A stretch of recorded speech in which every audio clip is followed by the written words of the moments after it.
This video is a bit of a continuation of our loosely structured Ultimate Urban Rifle series that kicked off with my first visit to Thunder Ranch 5 years ago, where we asked the question, what is the ultimate urban rifle? Clint Smith has been teaching the urban rifle curriculum since 1983, based on the concept that a rifle or a light carbine is probably the ideal tool for defending yourself in most environments.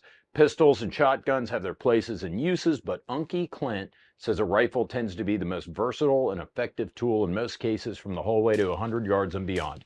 How far beyond? Urban Rifle focuses on building off a 100-yard zero and working everywhere from 10 to 300, 400, 500, up to 700 yards. Clint was ahead of the curve as well. Only 3 years after he started teaching Urban Rifle as a class into theory, the infamous Miami shootout took place in 1986.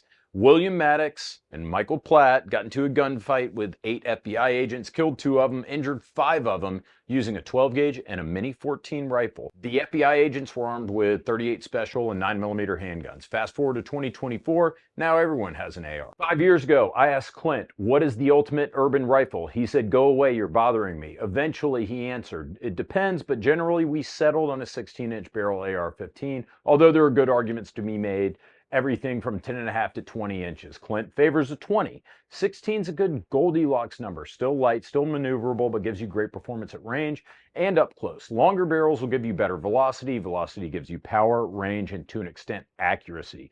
But you need speed because 5.56 is a very small round. At about half the weight of a 9mm round, 5.56 derives its performance through fragmentation. In order to fragment on a soft target, you need it to be moving about 2,500 feet per second. Yes, a 10.5-inch AR is light and handy, but it'll fall below this critical 2,500 foot per second fragmentation speed at 50 to 75 yards. You also have bullet drop, which becomes much worse the slower the round is going. That leads to typically worse accuracy at range. The wind will have a greater effect on the projectile, the round will drop faster, so on. I like 12.5 to about 16-inch, but the magic with a 16-inch gun is that it's not legally a short barrel rifle, meaning you don't have all the headaches of registering it as an NFA item. You can just buy it legally in most states without any additional paperwork or having to report it to the ATF if you cross state lines. It just makes the most sense from a practical standpoint. This is kind of the third iteration of the series because the first build I did was an arrow rifle that I built at Thunder Ranch, reasonably priced. The second rifle was my personal DDM4 V7 right over there, which I consider to be pretty expensive. Mine was something like over $5,000 fully kitted out, and I think it was worth every penny, but I'll refer you to that video. In this video, we discuss an in-between option, a Bravo Company rifle. Thunder Ranch lead instructor and my bromo interest, Jack Daniel, has gotten on record to say that in his opinion, an Aero Complete lower mated to a Bravo Company upper is the ultimate price to performance gun. And when Jack talks, I listen because he teaches more classes than anyone I know. He's been doing it for years. If a gun can break, he's seen it. If a part can break, he's seen it. Go see his Instagram. It's incredible. He posts pictures of shit that breaks all the time. Now, I've spent nearly $5,000 on this rifle too, but you can get the same rifle and comparable performance for as little as $2,700 if you watch to the end of the video. We'll go through the math. I paid $400 for a complete BCM lower because I like the BCM furniture. It was less expensive for me to get the complete BCM lower versus getting an Aero and buying furniture. But those Aero Complete lowers do go on sale for silly cheap from time to time, so your mileage may vary. The complete upper that I wanted here specifically was $900, including the BCM charging handle and bolt carrier group. The same combo is about $50 cheaper right now on BCM site, so we'll call it $850. I got this SIG Tango 6T for $1,500, but now they're $1,300 directly from SIG. $276 for the LaRue mount with the offset Holosun and a Holosun 507 for $300. I'm a member of the TFBTV Substar crew, so I got a custom BFG sling for free because I won it in a raffle. But we'll say that this is $50. By the way, I know you covet my sweet, sweet Chaco chip sling here that came from Blue Force Gear. This is a very limited custom run that Blue Force Gear did. I believe they're sold out. I think this was a collab with Primary Arms, but I am giving away 10 of them at subscribestar.com/TFBTV or player.com/TFBTV by the end of the month. If you go there, if you sign up, if you join, I'm giving away 10 of them randomly to our supporters. You'll see the sign up for that giveaway. Anyways, if you're keeping track, we're at $3,176. Optionally, I paid $1,100 for a dead air. You could get either the Sandman that's on here now. I like the Nomad TI typically. And in fact, I'll put it on. There we go. Much better. I love the Nomad TI. I'll talk about it in a sec. $1,100 for the Nomad TI and the mount. You still need a mount. I've also got about $500 into the Surefire light and switch setup. We are at $4,776 for this setup right here. You could get like a 2007 Honda Civic with 90,000 miles for that much money. Let's talk about the build in greater detail. Let's talk about how the rifle performed, importantly, and maybe we'll discuss some options at the end of the video that'll save you a lot of money while still using the exact same base rifle. I opted for the Enhanced Lightweight Profile Upper with the MCMR rail. The Enhanced Lightweight Profile Upper uses a fluted medium contour barrel that's rigid and accurate while shaving off weight. The MCMR rail, known as one of the toughest rails out there, and just going off my personal experience, I like the Enhanced Lightweight MCMR upper. It's got much better balance than more expensive uppers from companies like Geisley. As mentioned, I like the furniture from Bravo Company, so it saves me some money not having to buy and swap in Magpul plastic, and it makes sense for me to just get a complete BCM lower. Bravo Company is famously sturdy bolt carrier groups. To my knowledge, they're the gold standard. I don't know if they make their own bolt carrier groups or not, but at the end of the day, for at least a decade, they've been considered one of the most dependable bolt carrier groups that you can get. For those that don't know out there, the bolt carrier group is the heart of your rifle. While we're talking about bolts, you can have the Usain Bolt of rifles, but if it's got Lizzo's cardiovascular system, it might work well for a minute, but run into trouble after hard use. Getting a good bolt carrier group is critical. Moving on to the optic, I went with the SIG Tango 6T. Good news, the Tango 6T has been adopted by the US military and SOCOM. It's a wonderful optic. Bad news, kind of heavy, 22 ounces. Now, if you're keeping count, I have done 3 of these Ultimate Urban rifles.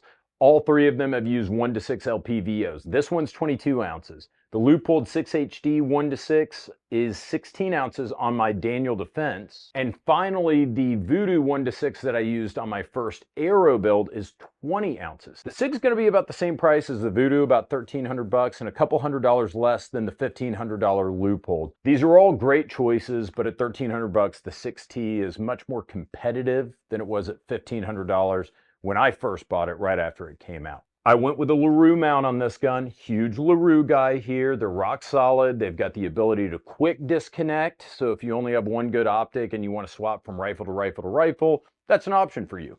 Or if your optic blows out for whatever reason, you can take it off and chuck it.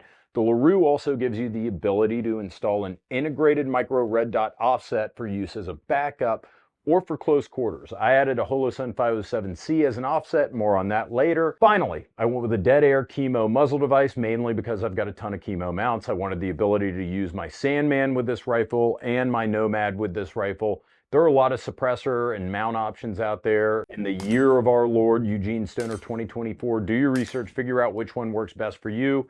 I only like the chemo because it's an environment that I'm already heavily invested in and it works pretty well for me. I've also got a Surefire Scout light on here and remote switch. I have a hard time trusting any light other than Surefire, so I'm stuck in my own mental prison with the most expensive lights and switches in the game. Of course, you know I'm going with the Blue Force Gear Sling. I've been using these since Clint turned me on to them 5 years ago, and I've never looked back. It's the only sling I own now. That covers the build, but how did it perform? And what would I change about it? You can call this a long-term review because I got this gun 4 or 5 years ago. I've brought it to 2 different facilities, Thunder Ranch and Mellon Creek Outfitters in Texas. I want to say that I put around 5,000 rounds through this gun, probably more. But that's still a relatively low round count considering this is a personally owned weapon. That means, unfortunately, I don't get the opportunity to shoot it as much as I would like to since I'm almost always shooting review guns. Suppressors. I've used a Dead Air Nomad TI and a Sandman on this gun. This is a hot take, but I really like 100% titanium cans. It's far less durable than Inconel. It usually has barrel length restrictions. This is no shorter than 12.5 inches, not full auto rated, suffers from heat erosion, doesn't hold up to the same pressures as Inconel. However, significantly lighter. Nomad TI, 9.7 ounces, 17.7 ounce Sandman. Huge difference. And the Nomad sounds great. The tone from the Nomad, unfucking real. This is me shooting it in a cornfield in Texas. Listen to this.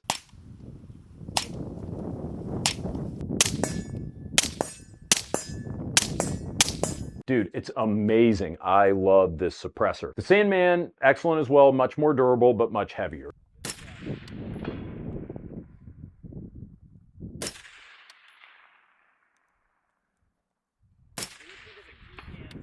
You recall, they're about the same price. There are also a million good suppressors out there as we speak. Although this gun's only seen about a case of ammo a year, it's seen more hard cycles than Lance Armstrong's balls. I ran 1,000 rounds through it in just one day of urban rifle this summer at Thunder Ranch, and it performed flawlessly. Myself and Hop also ran it through a helicopter shooting course in Texas. Again, performed very well. We ran it for a full weekend without cleaning it. Other guns on the line were having miscellaneous failures towards the end of the class, but I've never had a single failure with this gun. And look how filthy we've gotten this thing after a couple of days at Thunder Ranch. What about accuracy? At the end of the day, I'm calling this gun Hewlett-Packard because this motherfucker prints. We're talking 1.5 to 2 MOA groups with this gun and off-the-shelf ammo. I've already done this on camera 3 years ago. I'm happy with that level of accuracy, especially with the so-so trigger that's in here. Maybe we could have done better with a better trigger. I never upgraded the trigger on this gun. I think I got a free upgrade to the BCM nickel boron trigger, but it feels pretty similar to your average mil-spec trigger. And I know it's going to be durable. I know it's going to be reliable. On the other hand, I absolutely trust LaRue triggers. I think the MBT2S, whatever, you can get those on sale for 80 bucks. And they're virtually indestructible. They're incredible triggers, dollar for dollar, best trigger out there. Dude, I've got one right here, brand new, that is gonna go into this gun finally. I do have this open emitter Holosun 507 offset on this gun. It's nice to be able to rapidly transition between a magnified setting on your LPVO and go straight to red dot with no magnification. All you got to do is scoot the gun over a little bit. In fact, Hop and I both commented about how nice of a feature this was when we were shooting from a moving helicopter. But in retrospect, I don't know how I feel about it for a couple of reasons. Number one, the more I use open emitter systems like this, the less I like them. I have had 2 go down during courses at Thunder Ranch. Number 2, I have to do too much thinking sometimes if I want to use this outside of 25 yards. At Thunder Ranch and the bounding drill, I would occasionally try to use my offset optic so I could stay further, lower behind cover. But the fact that I have it zeroed for 25 yards and it's a 45-degree offset and it's a large dot means that I had a hard time making hits as accurately as I wanted on small targets at, say, 50 yards and further. On the upside, because I don't have backup iron sights in this gun, I do like having a red dot as a backup to my primary optic, although my primary optic doesn't need batteries to be useful and is pretty tough. If I was doing this all over again, or if I just wanted to build something off the same $1,250 BCM rifle, this is what I could have done. I probably would have bought a set of Magpul offset irons instead of the Holosun and LaRue mount. That's $175 instead of $400. I would have gotten a LaRue trigger for 80 bucks or just not upgraded the trigger at all. I don't regret the Tango 6T, and I think $1,300 is fair for it. But if you want magnification and save some money and save a whopping 9 ounces of weight, you can get the Leupold Mark III HD 1.5 to 4X for $500 to $700 if you want the illuminated reticle version. We just saved $600, $800 bucks right there. Unfortunately, the LaRue can mount I bought for $199 is now $399.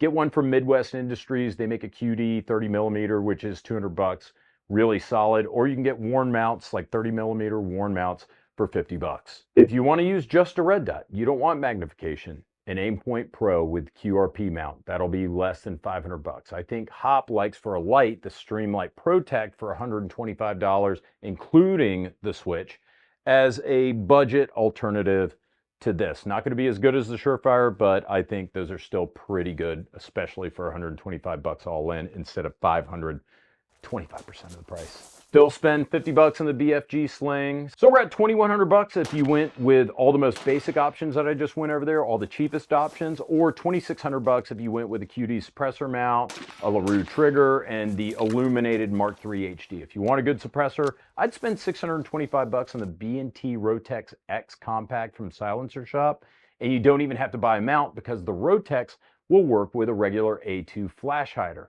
So you're in for $2,700 to $3,200-ish for a top-of-the-line AR and really good components. Consider your use case. For me, I'm envisioning this gun as a hallway to 500 yards carbine because of the 16-inch barrel. The Tango 6T is excellent, but if you don't need true 1X or full 6X, cut your weight in half, cut your price in a third with a Mark III HD.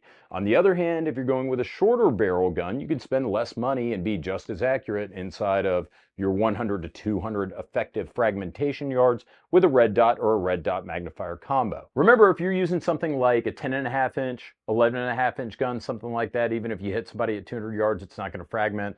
They're just going to rub some dirt on it and walk it off. Therefore, you guys who are thinking about the shorter barrel builds might want to consider your needs and your budget before deciding on a red dot or an LPVO.